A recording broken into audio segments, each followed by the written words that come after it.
જય માતાજી and welcome to my 365 day daily blog. તો આજે જો ઘરે બનીશ ગરમા ગરમ મિક્સ્ડ દાળ. તમને બતાવજો કે મસ્ત એકદમ બનીશ. કીધભાઈ આવી ગયા છે તો બે ગરમા ગરમ દાળ, ડુંગળી અને ગરમા ગરમ રોટલી ખાવા. લીંબુ પણ સુધારે સ્થિતિ અને બસ જમી કાઢવી નીકળી ગયા. અત્યારે આપણે નીરજના ઘરે જવા. ઘરેથી આવી ગયા તો આપણે ગોડાઉન ને કુલર શરૂ કરીને બે ગયા. ગોડાઉન જો પથારી ફેરવી નાખી, બધો સામાન આવડો ને કરણ જો માથે ચડીને ત્યાં ઉપર દોરી ઉપર ટીંગાય. ચલો બધા આવે નહીં હાલવાવાળા દોરી ઉપર એની જેમ ટીંગાય મારો બેટો.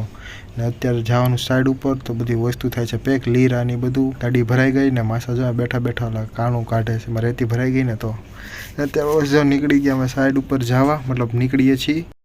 અને મોખરાઈ ટ્રાફિક તો જોવો દિવાળીનો. અને આગળ પાછી એક પુઠ્ઠાની એની ગાડી પણ બંધ થઈ ગઈ છે. એના કારણે મને એવું લાગે મારે જ ઉતરવું પડશે. અને જો નીરજના ઘરે હમણાં ગયા હતા ને તો મને ગ્લાઇન્ડરની ચકેરી તૂટી ગઈ ને તો મારા પગમાં સીધી અડીને વહી ગઈ. તો બહુ નથી વાગ્યું છે, જે દડીને ગઈ એટલે વાંધો નથી. ને પહોંચી ગયા આપણે સાઈડ ઉપર ખત્રી પેંડાવાળા ન્યા. અને સામાન પણ ઉતારી દીધો બધો. અને બસ જો નખાઈ ગયું. અને કોમેન્ટમાં કહેજો કે કેવો લાગે છે મંડપ. તો બસ હવે અહીંથી નીકળીએ છીએ આપણે બીજી સાઈડ ઉપર જવા. સામાન બધો ભરાઈ ગયો ને નીકળી ગયા બીજી સાઈડ ઉપર જવા અંધારા ખોડમાં. ને એક મંડપે જો હતો એ થઈ ગયો પૂરો. ને જાય છીએ હવે ઘરે.